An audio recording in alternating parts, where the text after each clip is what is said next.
Imagine a world where fear is the currency, loyalty is enforced by the barrel of a gun, and power isn't just held, it's taken violently.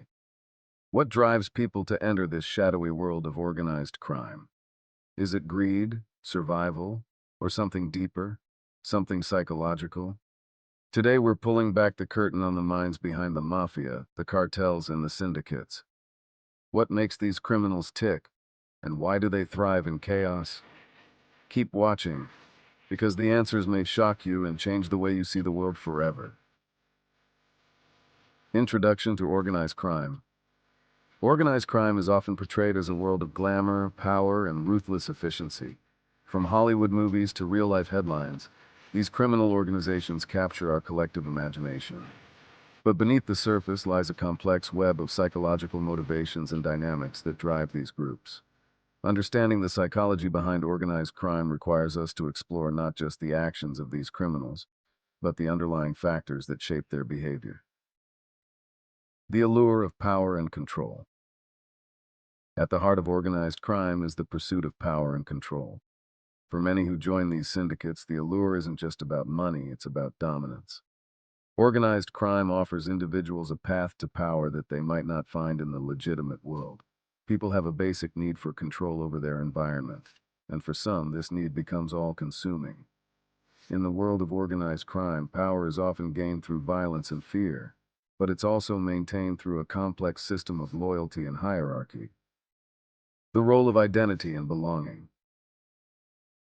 Another key psychological factor in organized crime is the sense of identity and belonging it provides to its members. Many individuals who join these groups come from marginalized backgrounds, where they feel disconnected from mainstream society. The criminal organization offers them a new identity, one that is respected, feared, and most importantly, valued. This sense of belonging is crucial. It creates a bond between members that is often stronger than any familial or social ties they may have had before. The organization becomes their family, their community, and their life. The psychological need to belong is so powerful that it can override moral considerations, leading individuals to commit acts they would never have imagined outside the context of the group. The social psychology of group dynamics. The psychology of organized crime isn't just about individual motivations. It's also about how groups function. Group dynamics play a significant role in how these organizations operate. Within these groups, there is a clear hierarchy, with leaders at the top and foot soldiers at the bottom. This structure is designed to maintain order and control, but it also creates an environment where individuals are willing to commit extreme acts to prove their loyalty or climb the ranks. Groupthink is a psychological phenomenon that occurs when the desire for harmony within a group leads to irrational or dysfunctional decision-making. In organized crime, groupthink can lead to increasingly violent and extreme behavior as members become more entrenched in the group's culture. The pressure to conform, coupled with the fear of punishment for disobedience, can drive individuals to commit acts they might have otherwise avoided. The role of fear and coercion. Fear is one of the most potent tools in the arsenal of organized crime. It's used to control not only victims, but also members of the organization. Fear of retaliation, fear of losing status, or fear of being exposed can keep members in line and prevent them from leaving the group or cooperating with law enforcement. Coercion is closely tied to fear. Organized crime groups use coercion to maintain control over their members and to expand their influence. This can take many forms. The influence of narcissism and psychopathy. When we look at the leadership of many organized crime groups, we often find individuals who exhibit traits of narcissism and psychopathy. Narcissists are driven by an inflated sense of self-importance and a need for admiration, while psychopaths are characterized by a lack of empathy and a willingness to manipulate others for personal gain. These traits can be particularly advantageous in the world of organized crime. Narcissistic leaders are often charismatic, able to attract followers with promises of wealth and power. Their confidence can be contagious, making them effective leaders. Psychopathic traits, such as the ability to lie without remorse or to commit acts of violence without hesitation, can also be beneficial in this environment, where ruthlessness is often rewarded. The economics of crime. While psychological factors are crucial, it's impossible to ignore the economic motivations behind organized crime. For many members, joining a criminal organization is a way to escape poverty or to achieve a level of wealth and status that they believe is unattainable through legal means. The promise of financial gain is a powerful motivator, especially in areas where legitimate economic opportunities are limited. However, the economics of crime also create a psychological trap. Once individuals are involved in organized crime, they often find it difficult to leave. The fear of losing their income, coupled with the potential threats from other members if they try to exit, creates a situation where they feel trapped in a cycle of criminal behavior. The cultural and environmental factors. Cultural and environmental factors also play a significant role in the psychology of organized crime.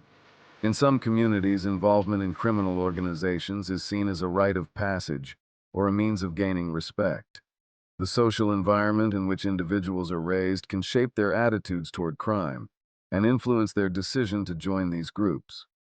The lack of effective policing allows these organizations to operate with impunity, further entrenching their power. The psychological impact of living in such an environment can lead to a sense of hopelessness or inevitability, where individuals feel that joining a criminal organization is their best or only option. The addiction to crime.